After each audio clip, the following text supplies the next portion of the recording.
Coming up on the Bell Howard Show, Ted Cruz flees the cold and flies to Cancun to, quote, be a good dad.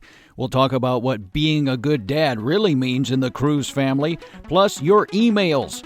Folks, you know what they say, if you can't stand the heat, then move to Texas.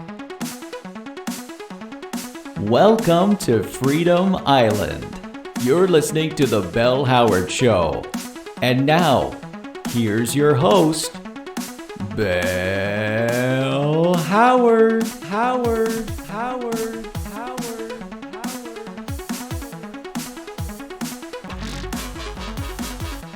Hello, folks. Welcome to the Bell Howard Show. It's an island of freedom. It's an island that happens to be an oil rig. But as the sign says on our billboard outside, come for the oil, stay for the freedom. Also, we have our generators cranking heat, trying to get through the worst winter we've ever experienced on this oil rig. Actually, it's our first winter on the oil rig, and you know, we thought winter was over. But old man winter is the craftiest of the seasons. That one-eyed codger always has a trick or two up his sleeve. So I'm currently sleeping in the studio because the soundproofing provides the most insulation. Wes is not so lucky. He's in the control booth now.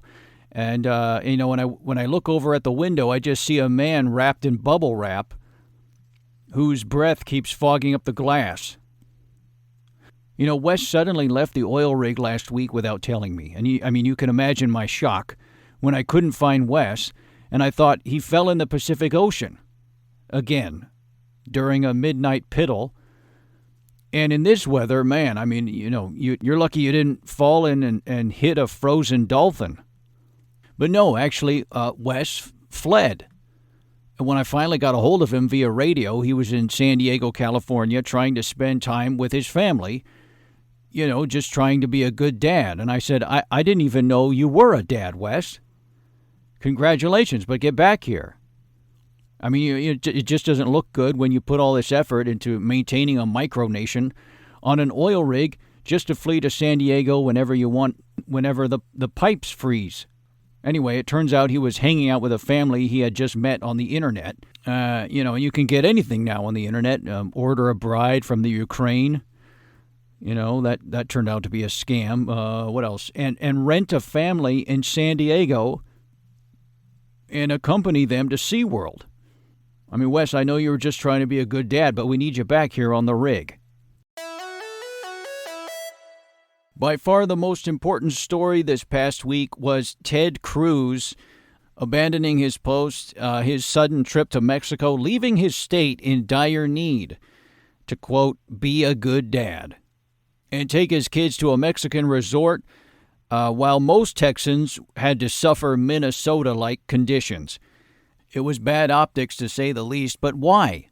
Was it just to make sure his kids could enjoy a virgin pina colada on a white sandy beach? Sure, most parents want that for their kids, but what was really behind it? You'd think someone would know how bad this looks, but some say Cruz is on the autism spectrum, somewhere between Rain Man and Count Dracula. In other words, he can't read a room. But others say, like my guest, his sudden jaunt to Cancun has to do with a Cruz family tradition that has a darker history. So without further ado, let's bring on my guest today. It's his second time on the show now. He writes for a popular horoscope blog and used to write for Iron Patriot Times. And now he mainly does security consulting and independent investigative journalism. We had him on a couple months ago to talk about secret Democrat voters who were bussed in from Canada to vote for Biden. A true journalist and a friend of the show. It's Simon Spatz, ladies and gentlemen.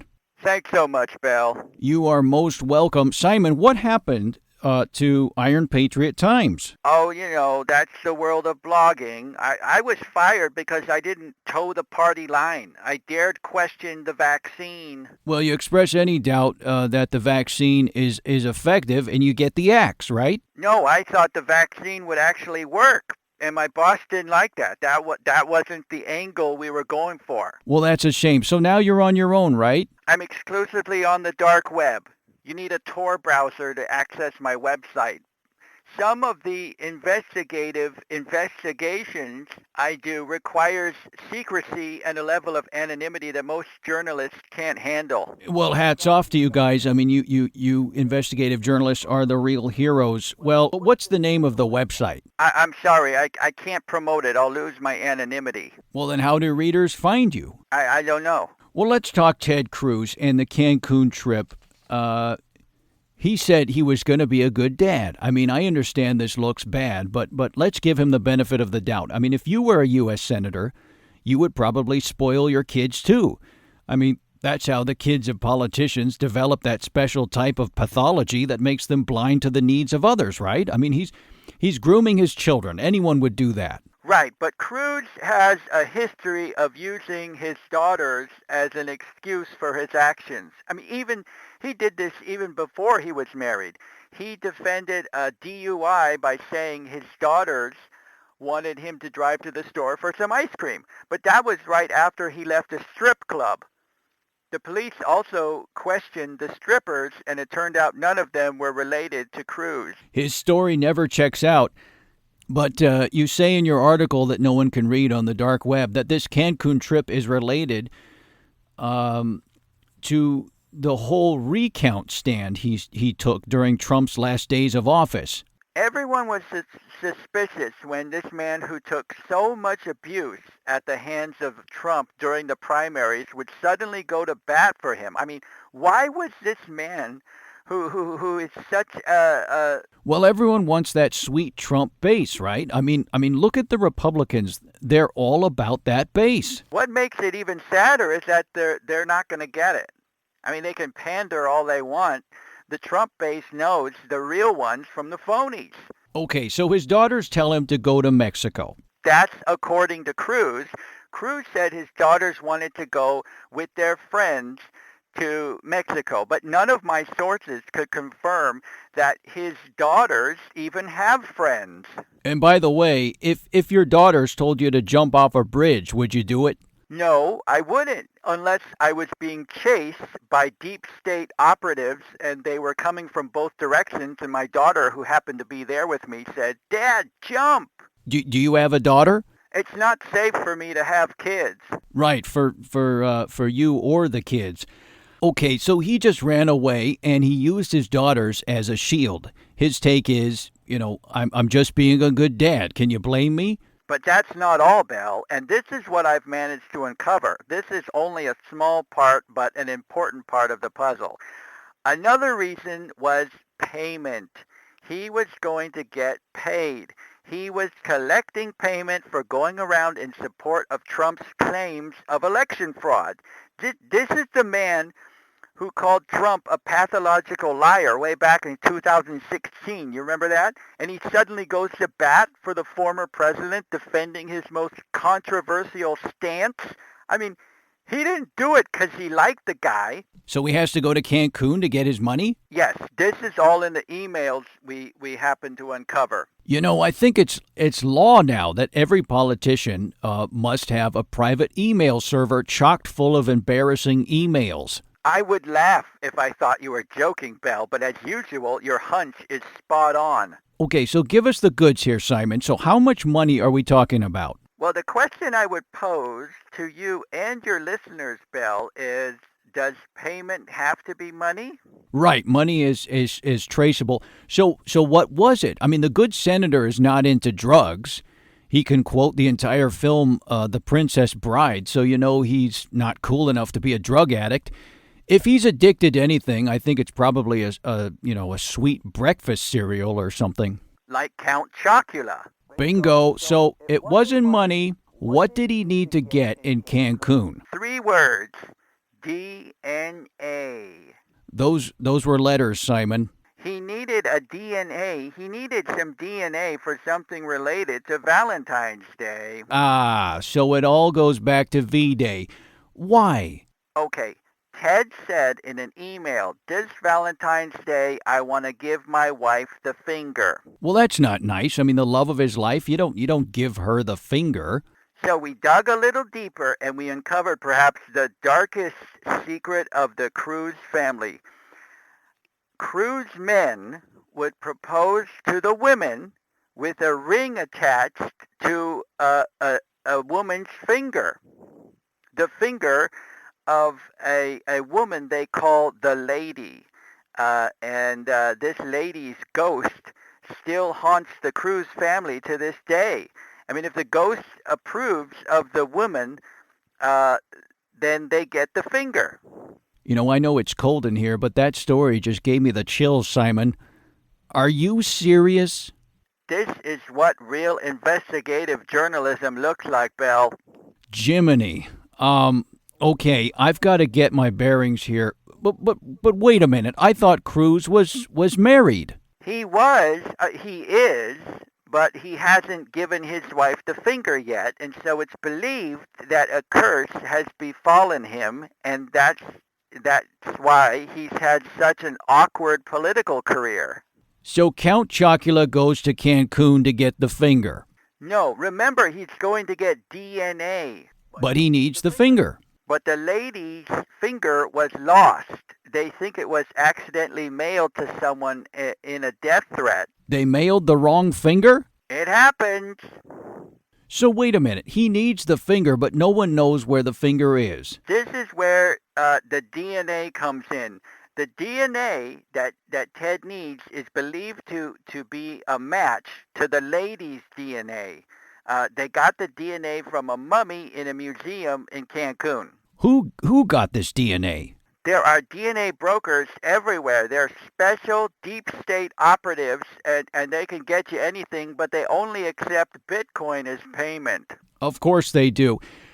Let's review here, Simon. So Ted Cruz needs a finger to propose to his wife the right way and relieve the lady's curse so his political career will take off and people won't think he's such a dweeb.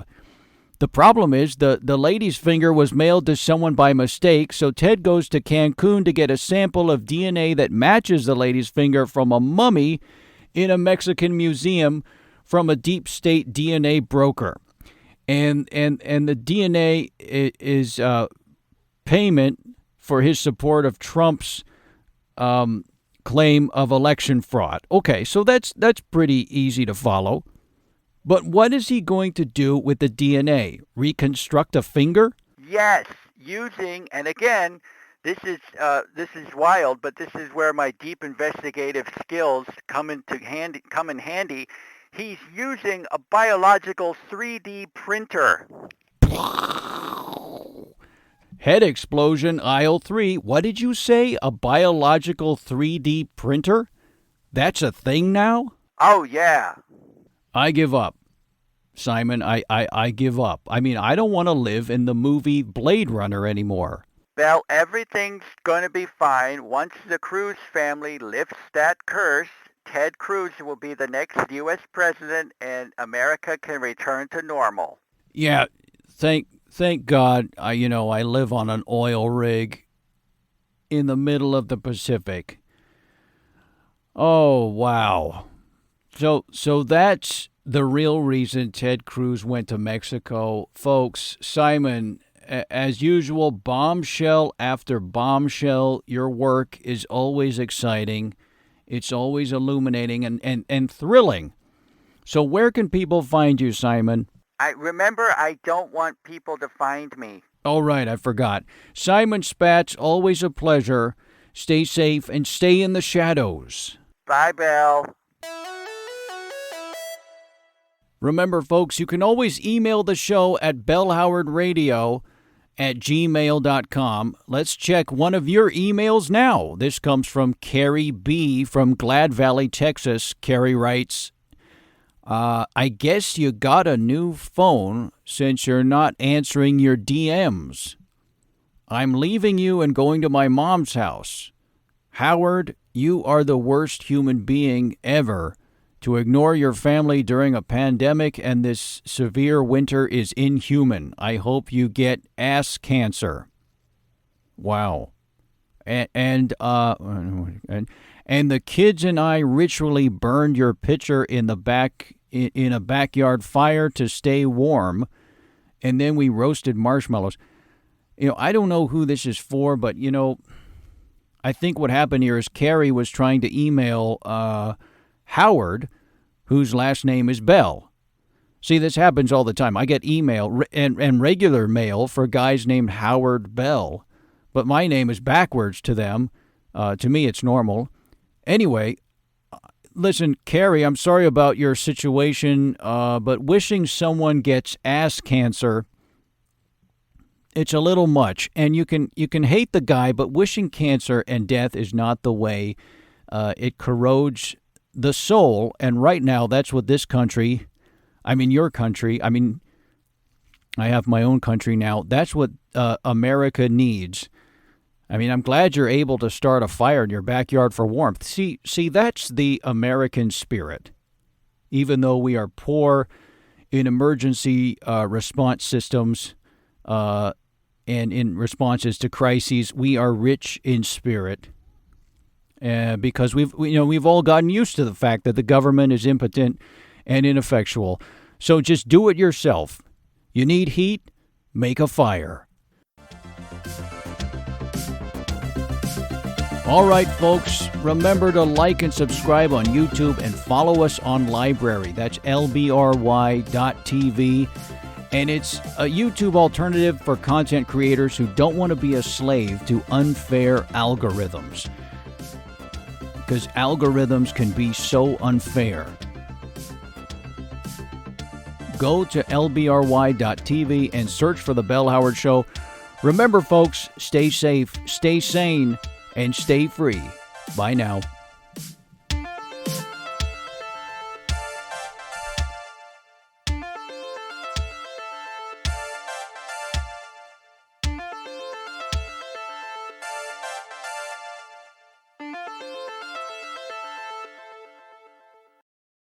Will you shut up, man? Listen.